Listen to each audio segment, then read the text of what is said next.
So my name's Dave Ronsley. I'm the principal at Byrne Creek Secondary School in Burnaby. Byrne Creek's an amazing school, really unique school in British Columbia and in Canada. We have about 1,200 students in grades 8 through 12. And Byrne Creek opened 9 years ago in response to a quickly changing community. In the span of about 10 years, from 2005 to current, over 1,000 government-assisted refugees settled in our community, and those families were coming from countries as diverse as Somalia and Sudan, Eritrea, and many other African countries, as well as Afghanistan, Iraq, Iran. And it was families coming with a whole layer of needs and challenges. So they were coming out of countries where there had been war going on, civil war, disruption, coming as potentially single-parent families with several children and settling into a new country. And so they were looking at education needs, obviously, but also getting settled in around food, clothing, accommodations.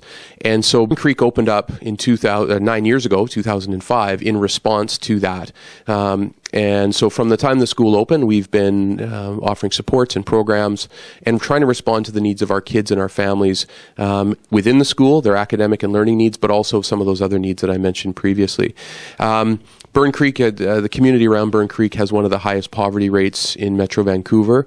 About 26% of our families live below the poverty line. And that's not just, exclusive to families who are new to the country. These are families who are, born and raised in Canada, but who have some challenges and who need extra supports. And so what we try to do here at Byrne Creek is get them connected, get them into the building, help support them so that they feel stable and safe and comfortable in school and in the community, so that we can then foster and facilitate the kids' learning. So Suchi has been an amazing addition to our school community in that regard.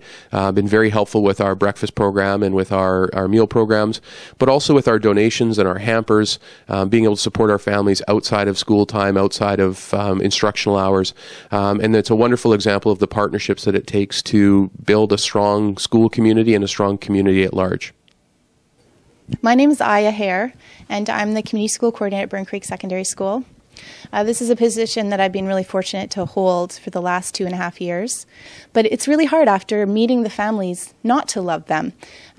They come with just this richness of culture and languages from all over the world. I think our last count was 67 different languages are spoken in the school. We're here as international students from different countries, and we have as well students and families that are here from all over the world in different war-torn areas or famine-stricken areas, and they've traveled many great distances to refugee camps in different countries, and they've mingled together with people from different places and struggled and really fought to get to a place where they are safe and secure. So they're here in Canada, and that's when we meet them. So I arrived and I noticed the first thing is that many of our families just are living with such extreme poverty. But many of our students were coming to school hungry. They didn't have breakfast at home. Their families were struggling to support them and feed them and put food on the table and have meals, 3 meals a day. And so students would come to school hungry. And at the time, before the community school was set up, many teachers throughout the school recognized this and were trying little things off the side of their desk. They bring bananas or granola bars or different things, trying to help the students because they really loved our students. The position that I hold was created to take that away from the teachers and have a better, more sustainable model. So the first example of that is the breakfast program.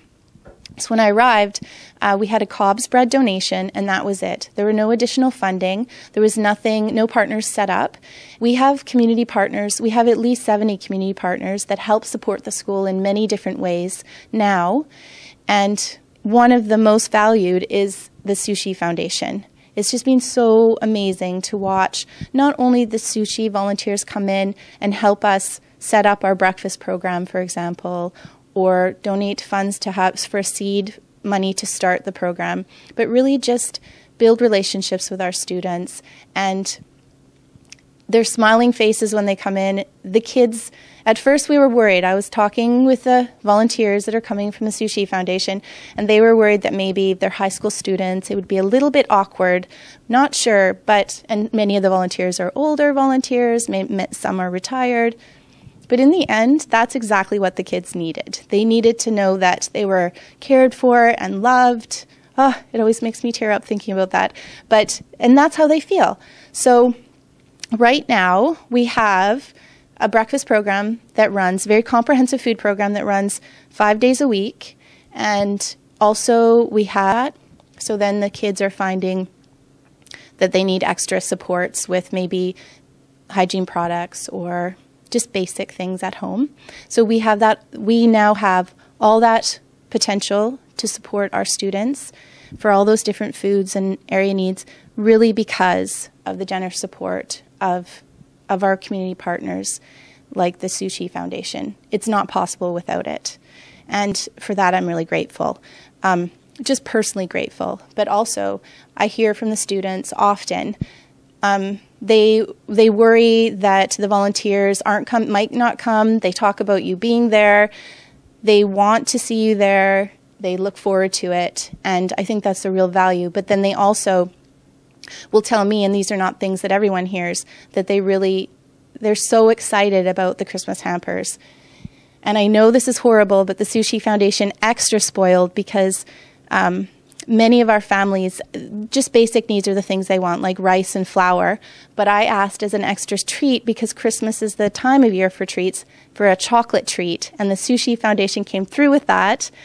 And it was fantastic. Those are the things the kids were like, oh, we got chocolate, and that's just really extra important, I think, when people are struggling, for them to live with dignity and for them to have the opportunity to have special treats and things. And so I'm very grateful for those opportunities for our families.